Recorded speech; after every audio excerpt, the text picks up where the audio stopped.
नौसद अंसारी, नेपाल सुनसर जिला। Evolution fitness Meerut से।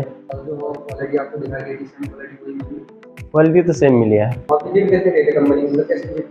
हम यूट्यूब के जरिए से वहाँ तक गए थे, कंपनी गए, वहाँ पे मटेरियल सब देखे तो पसंद आया, ऑर्डर दिए, वो सब वही सेम सामान आया। सर ये नेपाल में कौन सी जगह पर होती है? ये नेपाल का सुनसरी जिला। आप कस्टमर के बारे में कुछ कहना चाहते हो? मैं यही कहना चाहता हूँ, जो भी भाई जिम सेटअप करना चाहते हो बेहतर मटेरियल के लिए, तो इवोल्यूशन फिटनेस मेरठ में जो है सुफियान भाई का, वहाँ आप इंस्टाग्राम, यूट्यूब, फेसबुक के जरिए से आप दिए गए नंबर पे आप कॉल करके कांटेक्ट कर सकते हो। सर ओनर कैसे लगे हमारे?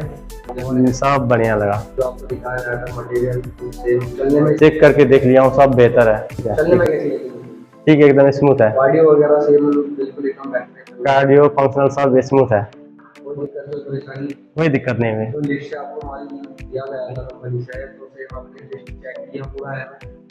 सब लिस्ट मिला है तो सब ठीक है।